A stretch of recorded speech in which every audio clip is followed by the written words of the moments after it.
Bruxelles, capitale de l'Europe, accueillait ces 5 et 6 septembre des élus et représentants d'autorités locales venant de plus d'une dizaine de pays africains. Au niveau européen, on a vu ce que aujourd'hui que le sujet dont on parlait le plus, c'était l'immigration et les questions de jeunesse. Et je me suis dit c'est important de monter un forum autour de ces questions. Et c'est pour ça qu'on est là aujourd'hui. On a la chance d'avoir le Parlement européen qui nous a ouvert les portes pour pouvoir faire entendre nos voix. Comment renforcer les relations et créer des synergies entre les collectivités locales africaines et les décideurs européens? Quels sont les nouveaux défis auxquels sont confrontées les administrations locales et régionales de différents pays d'Afrique? Pourquoi est-il essentiel de mettre en lumière le rôle fondamental des autorités locales dans les processus de développement et particulièrement en matière de sécurité, migration, santé ou encore changement climatique?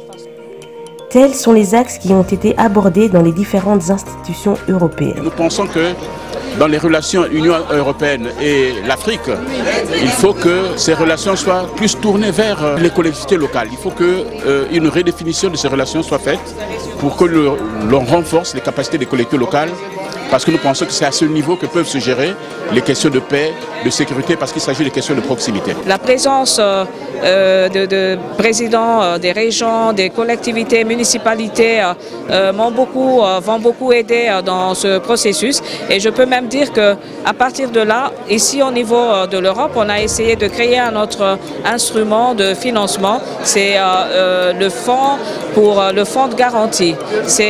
Ça arrive à environ 48 milliards et moi je crois que si on parle de ça aux municipalités, si on parle de ça aux collectivités locales, ils sauront comment orienter cette aide. Puisqu'on est au Parlement européen, moi j'opte pour vraiment généraliser tout ce qu'on est en train de dire ici. J'opte pour une loi au sein de nos parlements pour éviter les fléaux auxquels nous avons à faire face aujourd'hui. Lors de la session d'ouverture présidée par la députée Cécile Kyenge du groupe SND, celle-ci a mis l'emphase sur le plus grand enjeu actuel entre le continent africain et le continent européen, la question migratoire. Il faut qu'on intervienne sur les causes profondes qui font que les personnes puissent quitter ou sont obligées de quitter leur pays. Et par là, on doit commencer par paix et sécurité. On doit aussi travailler sur les facteurs du changement climatique. On doit travailler aussi dans le secteur de la lutte à la pauvreté, puisque moi je crois qu'aujourd'hui, si on essaie de créer du travail, l'accès aux ressources de l'Afrique, et je suis sûr que personne n'aurait envie de pouvoir quitter son pays. Mais surtout de créer aussi les voies légales.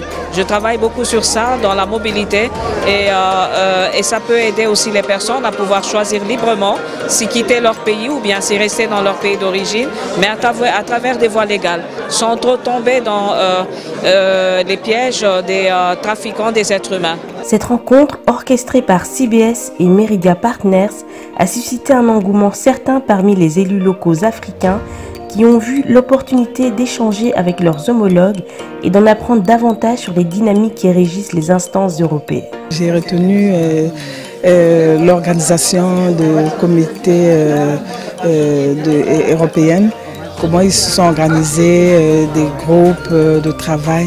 C'est ça qui m'a vraiment impressionné. Et ce sera pour moi un exemple à prendre aussi pour organiser aussi chez nous au niveau local. C'est une question qui nous préoccupe dans les sociétés civiles des femmes de la diaspora, c'est de voir comment est-ce que on peut faire en sorte que des projets qui sont initiés réussissent et durent. On s'aperçoit, quand on analyse un peu, que la durabilité de ces projets au niveau local est faible parce qu'il y a peu de participation. Or, il faut une appropriation des collectivités locales, des projets qui sont soumis, qui sont faits pour eux ou destinés à eux, mais pour pouvoir faire ça, il faut aussi que les élus locaux soient très tôt impliqués et voient l'importance et comment est-ce qu'ils peuvent faire en sorte que leur communauté, leur société civile s'approprient ce qu'on met en place pour un meilleur vivre dans leur commune.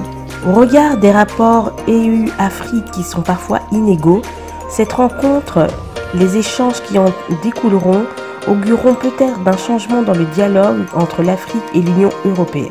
Il y a évidemment dans le partenariat Europe-Afrique une urgence, c'est celle de la migration, aussi celle de la jeunesse. pour en tout cas les Européens. Du côté africain, les urgences et les priorités sont parfois moins claires. Et il est important donc que les Africains viennent expliquer eux-mêmes quelles sont les priorités qu'ils identifient dans ce partenariat Europe-Afrique et qu'ils viennent les expliquer clairement, les exprimer clairement ici au sein des institutions. Qu'attendez-vous de cette rencontre, de ces 2 jours de discussion? Des échanges évidemment, non seulement entre les décideurs européens et les décideurs africains, mais aussi entre les décideurs européens, africains et ceux de la diaspora, mais aussi entre les Africains entre eux, parce que évidemment le maire d'une ville d'un pays d'Afrique de l'Ouest ne connaît pas forcément le gouverneur d'une ville ou d'une région de l'Afrique centrale.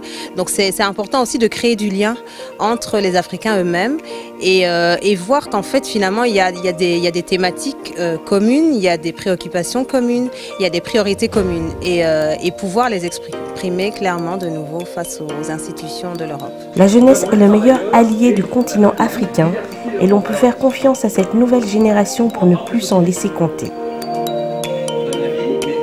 Je suis vraiment pour une politique d'action, mais une politique d'action en amont.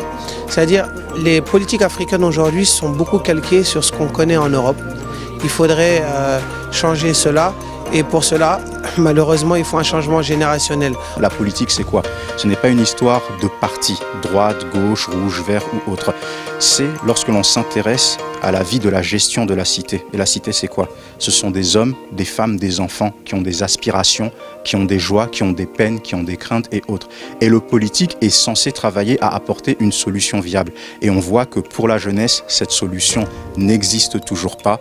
Et c'est pour ça que cette jeunesse, pour beaucoup, elle se retrouve à rêver de l'Occident comme si c'était la terre promise, au lieu de regarder l'Afrique comme étant justement déjà la terre promise à laquelle ils ont la chance d'appartenir. En tout cas, elle s'inscrit clairement dans la promotion d'une image d'une Afrique plus innovante, mais aussi plus alerte, plus en phase avec ses priorités et qui est capable de les dire haut et fort, clairement, à l'international.